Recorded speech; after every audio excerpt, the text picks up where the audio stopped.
बजने को है और ये वक्त है आपके सबसे पसंदीदा शो म्हारो राजस्थान का। आप सबके साथ मैं हूं प्रियंका राय। चलिए सबसे पहले आपको ये बता देते हैं कि 7 बजे की कौन कौन सी 7 बड़ी और सबसे अहम खबरें होंगी। तो खबर नंबर 1 आपको दिखाएंगे कैसे बेमौसम बारिश लोगों की जान पर आफत बनी हुई है। खबर नंबर 2 होगी क्राइम अनकंट्रोल की। खबर नंबर 3 दिखाएंगे बेईमानों पर कसते शिकंजे की। खबर नंबर 4 होगी लंपी के कहर की, कैसे त्योहारों पर इसका असर देखने को मिलेगा। खबर नंबर 5 होगी वापसी की राह नहीं आसान। खबर नंबर 6 दिखाएंगे अर्जुन का गायक अवतार और इसके साथ ही नजर रहेगी हमारी खबर कैनवास पर जिंदगी के रंग पर।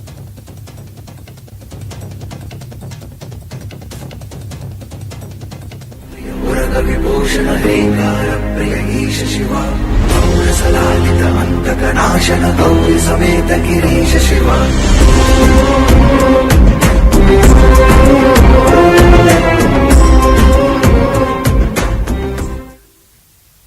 शिव का दिव्य लोक। चलिए सीधे लिए चलते हैं मध्य प्रदेश के उज्जैन, जहां पर इस वक्त प्रधानमंत्री नरेंद्र मोदी शिव साधना में जुटे हुए हैं। इससे पहले महाकाल की पूजा अर्चना की और इस साधना के बाद लोगों का एक लंबा इंतजार खत्म होने वाला है। थोड़ी ही देर में महाकाल लोक का लोकार्पण किया जाएगा। प्रधानमंत्री नरेंद्र मोदी इस वक्त शिव साधना में है, जिसके बाद महाकाल लोक कॉरिडोर का वे उद्घाटन करेंगे। आपको बता दें महाकाल लोक अद्वितीय है। तस्वीरें आपके टीवी स्क्रीन पर भव्य, अकल्पनीय और अविश्वसनीय। कुछ ही समय में इसका लोकार्पण प्रधानमंत्री नरेंद्र मोदी करेंगे और इसके बाद लोग यहां पर जाकर इस अद्भुत नजारे को अपनी आंखों से देख पाएंगे।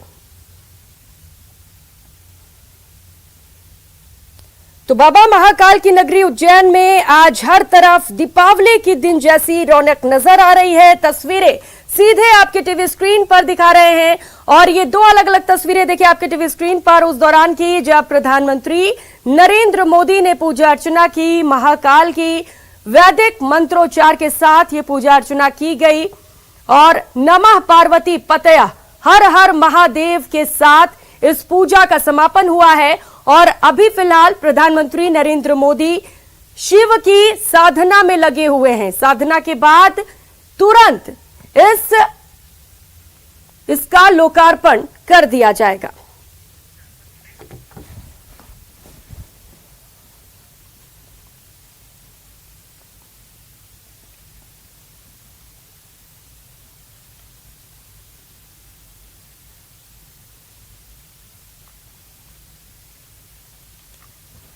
प्रधानमंत्री नरेंद्र मोदी और उनका स्वागत डमरू ध्वन से, घंटा ध्वन से, निनाद से और अनहद नाद से।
कवियो दिव्याधि महारथो जायतान् हे निर्भो नर न संभवाय मायो भवाय भवाय संभवाय संभवाय भवाय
नो भद्राः क्रतवो जन्तु विश्वशासो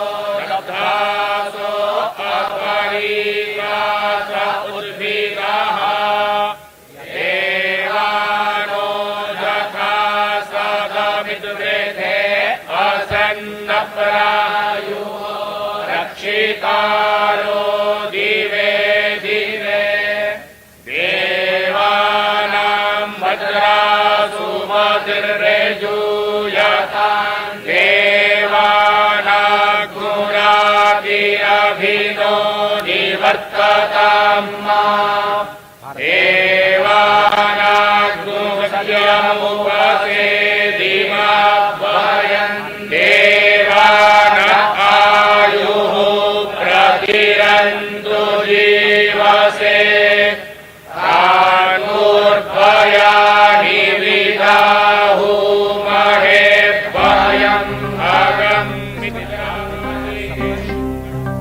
सप्तर्षियों से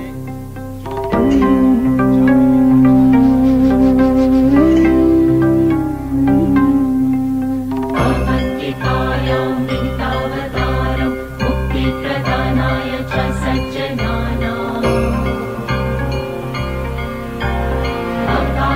अकालमृत्योः परिरक्षणार्थं वन्दे महाकालमहासुरेशम्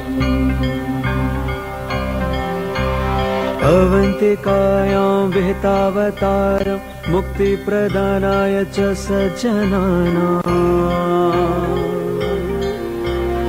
अकालमृत्योः परिरक्षणार्थं वन्दे महाकालमहासुरेशम् भोले भोले भोले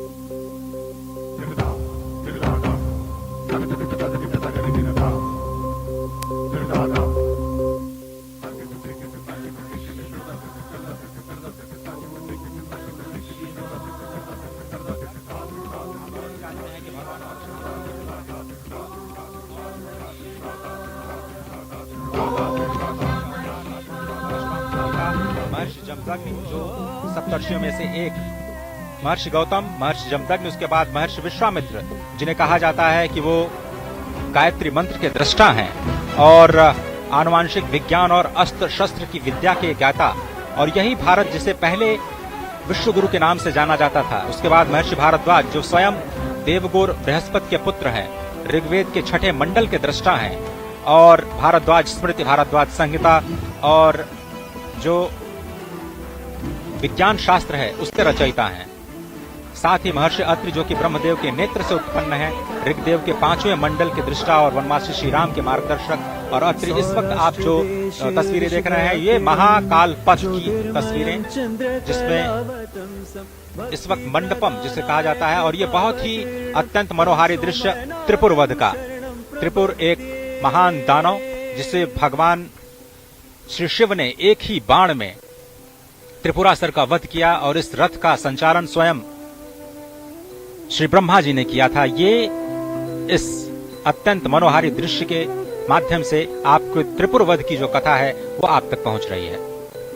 बेहद विहंगम मनोहारी दृश्य, जैसा कि आपने कहा, इससे पहले हमने देखा कि सप्तऋषियों के दर्शन किए, त्रिपुरासुर संहार का जो संकल्प भगवान शिव ने लिया था उसके उन्होंने दर्शन किए।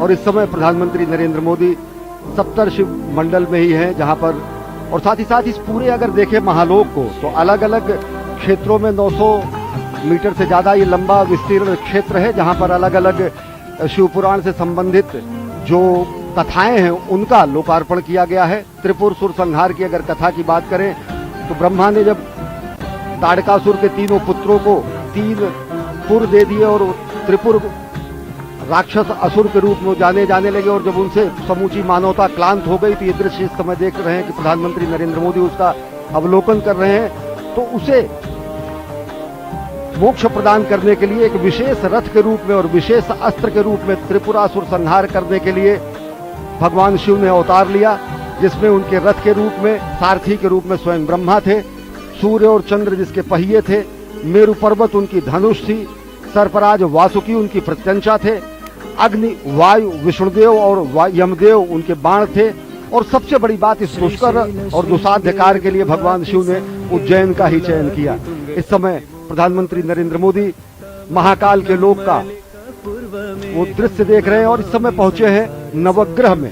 नवग्रह में प्रधानमंत्री नरेंद्र मोदी इस समय देख रहे हैं। भारतीय अगर गणना परंपरा, पंचांग परंपरा की अगर बात करें तो भारत में 9 ग्रह माने गए हैं। हमारी सनातन संस्कृति में ये 9 ग्रह हैं: सूर्य, चंद्र, मंगल, बुध, गुरु, शुक्र, शनि, राहु और केतु।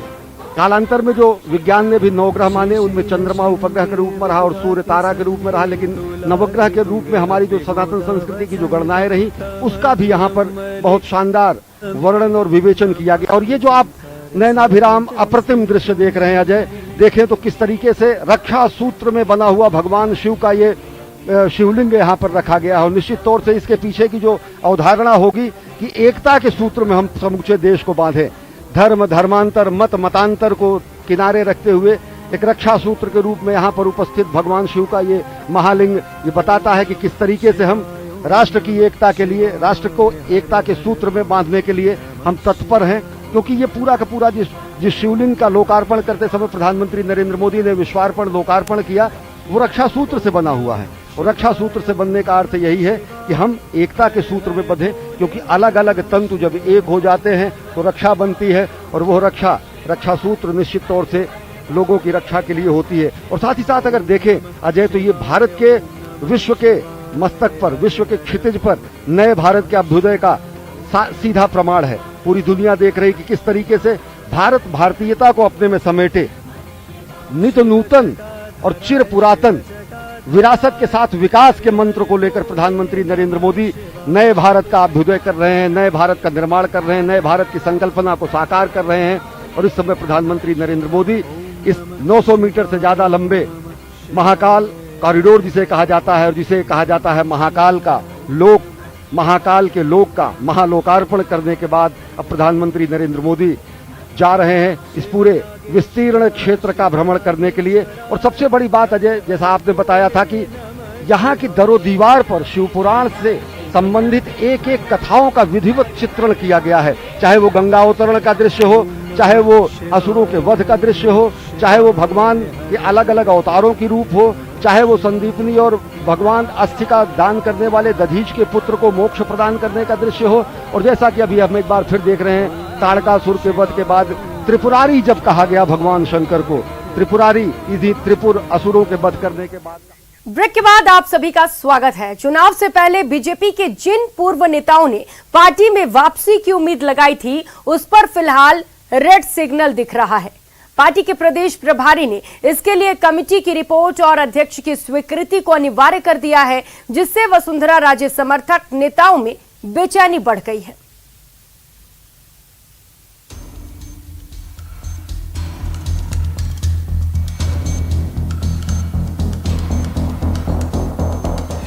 बीजेपी में वापसी की राह हुई मुश्किल। अरुण सिंह के बयान से उन नेताओं की उम्मीदों को तगड़ा झटका लगा है जो बीजेपी में वापसी के लिए बेकरार थे। अब पार्टी नए सिरे से उन नेताओं की पड़ताल कराएगी और फिर सतीश पूनिया की हरी झंडी मिलने के बाद ही उनका पार्टी में वापसी का रास्ता साफ होगा। वसुंधरा समर्थक नेताओं की घर वापसी का मामला। मैं साफ कहता हूं कि पंचायत के चुनाव में कुछ भी हो जाए, पंचायत समिति के चाहे डायरेक्टर का चुनाव हो, जिला परिषद का हो। बीजेपी में वापसी की राह देख रहे पूर्व मंत्री और बीजेपी के कद्दावर राजपूत नेता देवी सिंह भाटी का ये वो बयान है जो उनकी राह में बाधा बनकर खड़ा है। 7 बार के विधायक और पूर्व मंत्री की बीजेपी में जल्द वापसी की संभावना जताई जा रही थी, लेकिन बीजेपी के प्रभारी अरुण सिंह का ये बयान भाटी समेत बाकी कई और बीजेपी के पूर्व नेताओं की राह में कांटे बोता दिख रहा है। भारतीय जनता पार्टी में अभी एक कमेटी बना देंगे, वह कमेटी विचार विमर्श करके ही चर्चा करेगी, सारे पहलुओं पे देखेगी और जो पार्टी की नीतियों को समर्थन करते हुए माननीय प्रधानमंत्री जी के नेतृत्व में जो काम हो रहा है उससे प्रभावित होकर के जो ज्वाइन करना चाहेंगे उनके नाम कमेटी अपना उसकी एकत्रित करेगी। भाटी को वसुंधरा राजे का करीबी माना जाता है और उन्होंने हाल ही में संपन्न हुई राजे की यात्रा में बढ़ चढ़कर भाग भी लिया था। कयास लगाए जा रहे थे कि उनकी जल्द बीजेपी में वापसी हो जाएगी, मगर माना जा रहा है कि केंद्रीय मंत्री अर्जुन मेघवाल की तरफ से उनके खिलाफ आला कमान को पुख्ता सबूत दिए गए, तो उनकी वापसी में फिलहाल अड़चन दिख रही है। हालांकि मेघवाल पूरे वाकये को संगठन पर छोड़ते हैं। पार्टी ने एक प्रक्रिया निर्धारित कर रखी है, कोई भी आदमी हो कितना ही बड़ा क्यों नहीं, वो प्रक्रिया से तो गुजरना ही पड़ेगा ना। मतलब खुद घोषणा कर रहे हैं बिना पार्टी की अनुमति। मैंने क्या कहा, प्रक्रिया से सबको ही गुजरना पड़ेगा। भाटी के साथ ही वसुंधरा सरकार में मंत्री रहे राजकुमार रिणवा और सुरेंद्र गोयल के नाम भी इस लिस्ट में शामिल हैं। एक नाम शेखावाटी के कद्दावर जाट नेता और पूर्व केंद्रीय मंत्री सुभाष महारिया का भी बताया जा रहा है। भरतपुर से 3 बार के विधायक विजय बंसल भी बीजेपी में वापसी को बेताब हैं, मगर अरुण सिंह के बयान के बाद उनकी घर वापसी भी टलती दिख रही है। हालांकि माना जा रहा है कि बीजेपी के राष्ट्रीय अध्यक्ष जेपी नड्डा के दौरे में इस मुद्दे पर विमर्श हो सकता है और पार्टी इन नेताओं की उपयोगिता के मद्देनजर इस पर कोई फैसला ले सकती है। जाहिर है चुनाव अगले साल है और बीजेपी ऐसा कोई कदम नहीं उठाना चाहती जिससे उसकी जीत की राह में कोई रोड़ा बन जाए। कैमरा पर्सन शेर सिंह के साथ बाबूलाल धायल, न्यूज़ 18 जयपुर। तो वही केंद्रीय मंत्री गजेंद्र सिंह शेखावत आज झुंझुनू के दौरे पर है। शेखावत ने कहा कि मेरे दौरे को लेकर कौन किस दृष्टि से देखता है ये उनकी सोच है। उन्होंने इस मौके पर प्रदेश की कांग्रेस सरकार पर निशाना साधा और कहा कि वर्तमान सरकार के मंत्रियों और विधायकों ने अपने इस्तीफे सौंप रखे हैं। ऐसे में ये कल्पना करना मुश्किल है कि अगला बजट कौन सी सरकार पेश करेगी।